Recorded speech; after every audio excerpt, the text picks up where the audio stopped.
Alors bonjour et bienvenue dans cette vidéo, ici Grégory Cardinal de AW Marketing. Dans cette vidéo, on va voir comment mettre rapidement en place des colonnes Facebook pour voir un peu vos statistiques. Et surtout, ce qui va nous intéresser ici, c'est de voir si vos stats sont fiables. Parce que souvent, les stats utilisées par mes clients, quand je prends leur compte, je me rends compte que c'est les stats par défaut. Même s'ils sont passés par une agence, l'agence n'a pas toujours mis en place des stats assez fiables.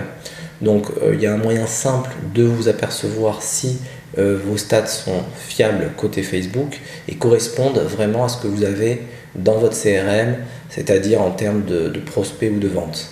Alors pour ça, c'est assez simple. Donc là, je me suis placé simplement dans le compte d'un de mes clients. Voilà. Donc évidemment, il y a quelques parties floutées pour respecter la confidentialité. Ce que je vais vous inviter à faire, donc vous pouvez le faire si vous avez accès à votre compte, évidemment, vous pouvez le faire vous-même, c'est très simple. Sinon, vous pouvez demander à l'agence qui gère votre compte de le faire pour vous et de vous envoyer une copie d'écran ou un rapport. Et ce que je vous invite à faire, donc, c'est de déjà vous assurer que vous êtes bien sûr depuis création au niveau de la période, qu'il n'y ait pas de filtre en place. Voilà. Et ce qu'on va faire, c'est qu'on va aller dans les colonnes. Alors, par défaut, vous allez certainement être ici sur performance, qui est on va dire les colonnes par défaut de Facebook. Alors, si c'est le cas, c'est pas top parce que ça veut dire que vous passez pas par, vous n'avez pas personnalisé les colonnes. S'il y a déjà des colonnes personnalisées comme ici, à ce moment-là, vous les utilisez. Elles seront en dessous de enchères et optimisation. Et ça peut être un nom différent de ce que j'ai ici, parce que là c'est moi qui l'ai nommé comme ça. Et ensuite, ce que vous allez faire, c'est personnaliser les colonnes. Une fois que vous allez sélectionner, alors soit les colonnes qui sont ici, soit dans Performance, si vous n'avez pas le choix. Vous allez tomber sur cet écran. Et ici, ce que vous pouvez faire, alors ça dépend, je ne connais pas votre business à ce stade-là. Suivez certainement les prospects et les ventes. Donc si elles ne sont pas déjà affichées, ajoutées sur la droite, vous pouvez taper par exemple prospect. Là, vous pouvez rajouter par exemple en cliquant ici le coût par prospect. Et si vous suivez aussi les ventes, donc vous pouvez faire achat et coût par achat et achat sur le site web. Ça va vous permettre d'afficher les colonnes connexes sur la droite et d'avoir les renseignements.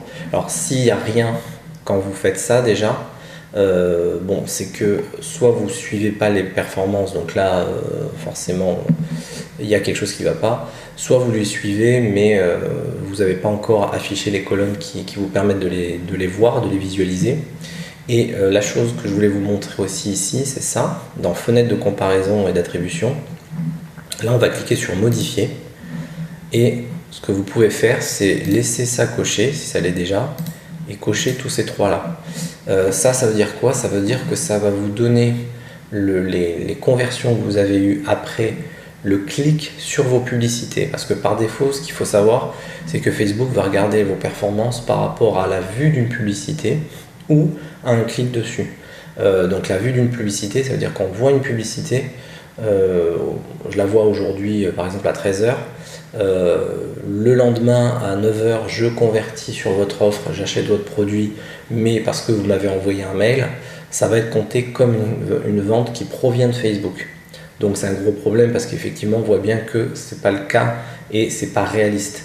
Donc ce que je fais moi la plupart du temps, c'est que je suis les performances avec mes clients uniquement après le clic. Donc quand quelqu'un a cliqué sur la publicité, donc elle a vraiment eu un impact sur la conversion. Et j'essaye, pour l'instant on n'a pas le choix avec ces trois possibilités, 1 jour, 7 jours ou 28 jours après le clic, pour voir ce qui se rapproche le plus de la vérité. C'est-à-dire que ça peut être 1 jour, ça peut être 7 jours, ça peut être 28 jours, ça dépend. Ça dépend si vous avez des séquences automatiques qui tournent, si vous avez du retargeting, donc du reciblage en place. Voilà, ça dépend de pas mal de choses dans votre business. Donc quand moi c'est un nouveau client, je mets tout ça en place et je vois ce qui se rapproche le plus de la réalité. C'est-à-dire si je m'aperçois qu'en utilisant le clic à 7 jours, c'est là qu'on a un chiffre qui se rapproche le plus, parce qu'il ne sera jamais égal, mais qui se rapproche le plus de ce que mon client a vraiment dans son CRM, donc ses ventes, ses prospects, à ce moment-là, je me dis ok, je peux me baser sur cette fenêtre d'attribution-là. Voilà, donc là vous pouvez cocher tout ça, vous appliquez, voilà, et ça va vous permettre de voir. Donc vous voyez qu'ici en fait, il y a les stats du client, voilà. ça va vous permettre de voir en fait ce qui nous intéresse, c'est ça. Là par exemple, je me suis placé sur les prospects et les ventes, et vous voyez que, alors ça, cette colonne là que vous voyez ici, c'est la colonne par défaut, celle qui est par défaut dans Facebook. Donc c'est celle que j'utilise si vous ne changez rien dans la personnalisation, c'est celle qui est utilisée. Vous voyez que là ça nous affiche 4679 prospects qui auraient été capturés par nos campagnes en regardant uniquement cette colonne. Le problème, c'est que si on utilise les filtres que je vous ai montrés et qu'on regarde uniquement après le clic, on voit que c'est pas du tout la même chose. Si par exemple c'est 28 jours après le clic, ça descend à 4336. Si c'est 7 jours après le clic, ça descend à 3537. Et si c'est 1 jour après le clic, c'est 2150. Donc ça veut dire que c'est quasiment, c'est moins que la moitié de ce que nous affiche Facebook au début. Donc ça signifie quoi? Ça signifie que si vous vous basez sur ce chiffre-là, aveuglément je dirais, pour vous dire, bon bah voilà, ma rentabilité sur Facebook, elle est de temps, puisque mon coût par prospect que vous retrouvez ici, là c'est les mêmes colonnes, sauf que là c'est le coût, il varie de 18,71 € le lead à 40,73 € le lead. Donc effectivement, c'est pas la même chose.